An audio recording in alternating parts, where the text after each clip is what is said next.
ஒரு மாநிலம் தன் இன மொழி உரிமைகளை இழந்தால் அதன் அவலநிலை எப்படி இருக்கும் என்பதற்கு உலகத்திற்கே சாட்சியாய் நின்ற மாநிலம் மணிப்பூர். இப்படிப்பட்ட சூழலை தமிழ்நாட்டிலும் உருவாக்க சில சதிகார கூட்டங்கள் சந்தர்ப்பம் பார்த்து விஷப்பாம்புகளாய் காத்து கொண்டிருக்கின்றன. உலகத்திற்கே பொதுமறை தந்த இலக்கிய வளம் மிக்க நம் தாய்மொழி தமிழையும் கீழடி மூலம் உலகின் மூத்த நாகரிகமாய் உருவெடுத்துள்ள தமிழர் நாகரிகத்தையும் அழிக்க போலி தமிழ் பாச முகமூடி அணிந்து நம்மை ஏமாற்ற துடித்துக் கொண்டிருக்கின்றனர். அறிவிலும் அறிவியலிலும் கல்வியிலும் சிறந்து விளங்கும் நம் தமிழ்நாட்டை அடிமைப்படுத்தி அடக்கியாள கங்கணம் கட்டி காத்து கொண்டிருக்கிறது அந்த சதிகார கூட்டம். ஆனால் அந்த சதிகாரர்களும் அவர்களுக்கு துணை நிற்கும் இன துரோகிகளும் ஒன்றை மறந்து விடுகிறார்கள். அவர்கள் திட்டம் தீட்டுவது இனமான உணர்வுமிக்க தமிழர்களுக்கு எதிராய் என்று.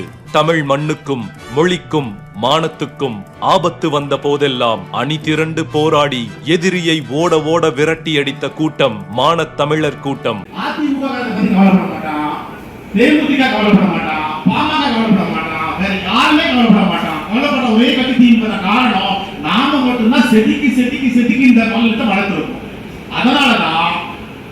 கர்நாடகா வரையும் வந்த, ஆந்திரா வரையும் வந்த, தெலுங்கானாவெல்லாம் தப்பிட்டு ஆந்திரா வரையும் வந்த பிஜேபி தமிழ்நாட்டு உள்ள வர முடியாம எல்லைச்சாலே ஸ்டாலின் நிற்கிறார்.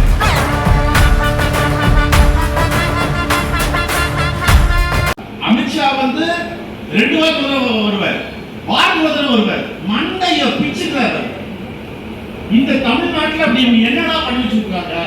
நான் அரசியல் சாணக்கியன், இத்தனை மாநிலத்தை மாத்திட்டேன், காங்கிரஸ் இத்தனை ஆட்சியை தூக்கிட்டேன், இவ்வளவு ஏங்க அவங்களுடைய பாஜகவுடைய தாய் கட்சின்னு சொல்லக்கூடிய சிவசேனாட்ட இருந்தே தூக்கிட்டாங்க ஆட்சியை. சிவசேனா கிட்ட இருந்து தட்டி தூக்கிட்டாங்க ஆட்சியை. அங்கேயே என் வேலை பார்த்தேன், நான் வந்து இவ்வளவு ஸ்ட்ராங்கா இருக்கேன், தமிழ்நாட்டை என்னால ஒண்ணுமே பண்ண முடியல. என்னன்னா தலையை பிடிச்சுக்கிறாங்க. காரணம் என்னன்னா நம்மளுடைய இந்த கொள்கை, நம்மளுடைய இந்த சித்தாந்தம், I'm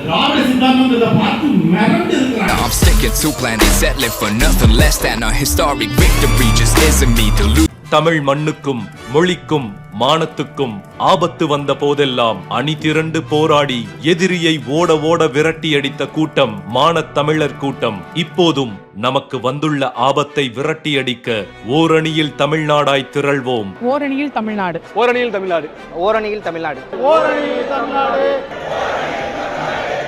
எதிரிகளை வீழ்த்தி வெற்றி பெறுவோம். ஓரணியில் தமிழ்நாடு.